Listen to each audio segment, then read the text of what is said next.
Hi guys, Redneck Wannabe here, and today let's talk about beekeeping. So if you're in a suburban setting and you choose to be a beekeeper, number one, I would check with your city, because I would think most cities don't allow beekeeping. But if you want to live on the edge and decide to keep some bees, you know, here's just a couple pieces of advice. You can see on one hive I have five boxes, on the other I have 3. If you're going to keep bees and you're smack in the middle of a subdivision or what have you, I would keep it small. Number one, keep it small.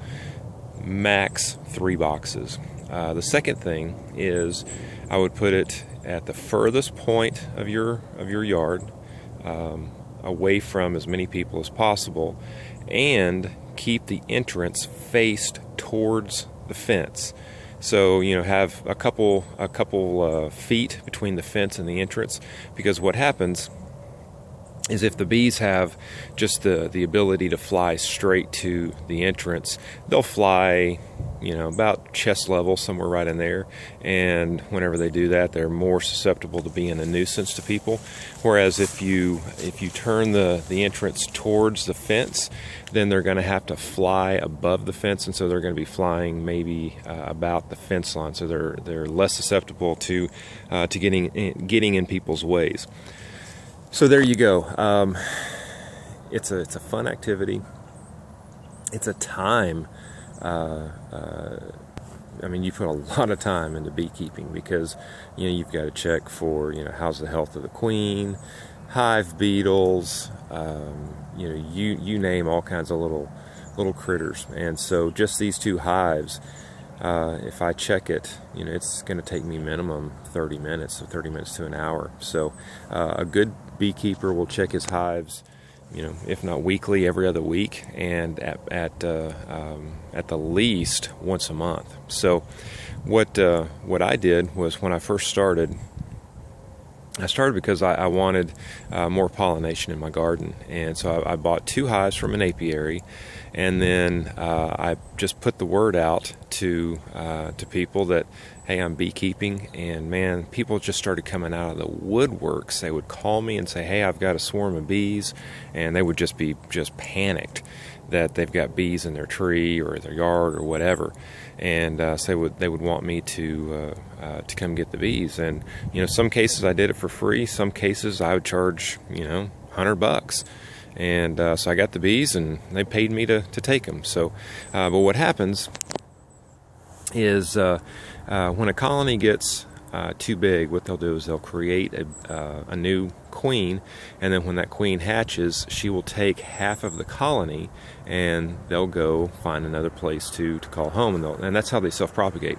So what happens is, last year, I think it was that box right over there, they swarmed on me, and what happened was the queen went from there, and she flew over to the cedar right here, and let's just say she landed right here.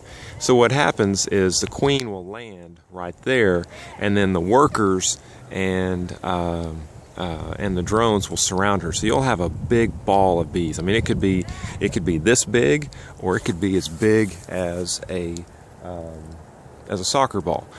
And so what I did was I brought a step stool. I put it here. On top of that step stool, I put the bee box right here, open, and so I've got the box and then the frames and all that, but it's open, and then I just pulled this limb down just a little bit like that, and then pushed it back up, and when I pushed it back up, all those bees fell into the top of the bee box. And I left the box open just for a little bit, just to make sure all the bees were in there, and then I put a lid on it, put a feeder on it, closed it up, and kept them in there for 3 days, just so they know their new home. And so I had a new colony right there.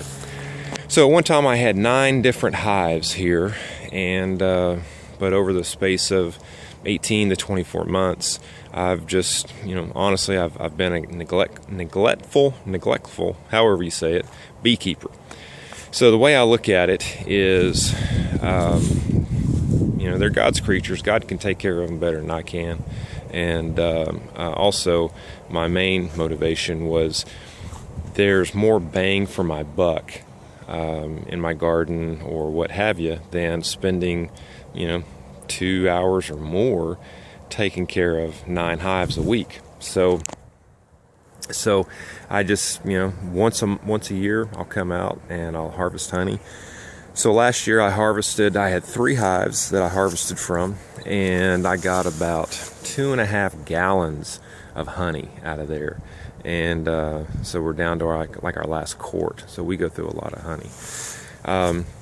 For the most part, bees are pretty, they're non-aggressive. You can see how close I am to it right now. It's it's an overcast day, low 50s. This is the nicest, or the coldest week we've had all year. And so they're flying in. If you can, every once in a while, you can see a bee go in, and they'll have this kind of an orangish yellow color on their back legs, and that's pollen that they're collecting from some flower somewhere here. So that's fun to watch, but normally it's kind of grown up here, and once a year I will bring a weed eater out here, and I'll knock everything down, usually in the wintertime when things are cold and they're in their hive, because if I come out here in the middle of summer with a weed eater, they will light me up. And so that's why once a year I come out, but I'll knock all this down and just get it all cleaned up, and then I won't come back out till cold weather. So bees are, for the most part, they're non-aggressive. There's one time in the year that I know for sure they will be aggressive, and like last year, whenever I harvested honey, for 3 days, those bees were, man, they were ornery. So, harvested honey. The next day, I'm just out in the backyard, doing whatever, and so here's the bees, there's the house. So I'm, good 50 yards away, and man, I'm just standing out in the backyard, and wham, I get popped, and then get popped again, and so I soon went inside the house. But those bees had a 3-day memory. And they were so aggressive that even across the street to my neighbor, he was out mowing his lawn, and so, God, that's, I don't know, 75, 80 yards away.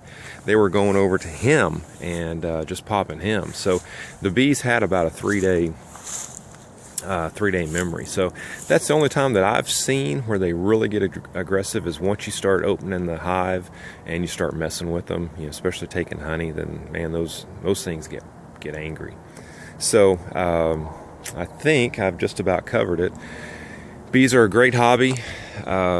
Just the time that it takes, I would much prefer to spend doing something else where I get more bang for my buck. But it's a great hobby. If you decide to do it, by all means, you'll get honey, you'll get pollination.